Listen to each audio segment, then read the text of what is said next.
শিল্পীর হাতে যেন জাদু আছে, হাত ঘুরালেই হয়ে যায় ছবি। চক আর পেন্সিল দিয়ে তো অনেকেই ছবি আঁকেন, কিন্তু কুড়িগ্রামের জসিম ছবি আঁকেন ময়দা দিয়ে। প্রধানমন্ত্রী শেখ হাসিনা থেকে শুরু করে ক্রিকেটার সাকিব আল হাসান, ব্যারিস্টার সুমন, গায়ক জেমস, ফুটবল ঈশ্বরখ্যাত দিয়াগো ম্যারাডোনা সহ অনেকের ছবি ফুটিয়ে তুলেছেন ময়দা ছুঁড়ে। তার আঁকা এসব ছবি শোভা পাচ্ছে বিভিন্ন শিক্ষা প্রতিষ্ঠানে। ময়দা, ঘাম আর পেন্সিল দিয়ে এত সুন্দর করে আর্ট করে, বিভিন্ন জিনিস আর্ট করে, এদিক সুন্দর সুন্দর ফটো আর্ট করে। তো এত নিখুঁতভাবে উনি আর্ট করে, এটা আসলে দেখে আমি অবাক হয়ে যাই। আর আমাদের এলাকার সবাই অবাক। ছোটবেলা থেকে ছবি আর্ট করতো, দারিদ্রতার কারণে পড়াশোনা করতে পারে নাই। কুড়িগ্রাম জেলার রৌমারী উপজেলার চরশোলমারীতে বেড়ে ওঠা জসিম উদ্দিনের ছোটবেলা থেকেই ছবি আঁকার ঝোঁক তার।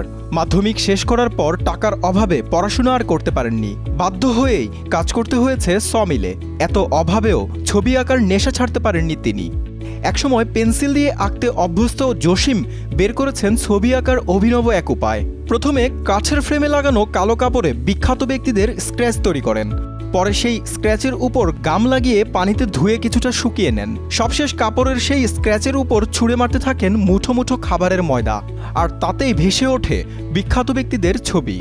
অভাব অনটনের কারণে আমি পড়াশোনা করতে পারি নাই ওরকম। আর আমার ইচ্ছা ছিল আমি ঢাকা আর্ট কলেজে পড়াশোনা করবো, সেটা আর হয় নাই। এখন কর্মে থাকা লাগে, কর্ম ব্যস্ত আছি এখন। তবে যখন অবসর সময় পাই তখন আর্ট করি।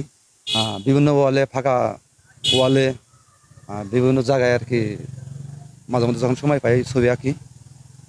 আর ছবি আঁকতে আমার খুব ভালো লাগে আর কি।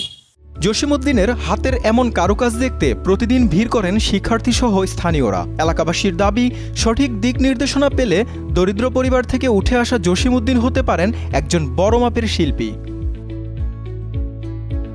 জাকারিয়া হোসাইন, যমুনা নিউজ।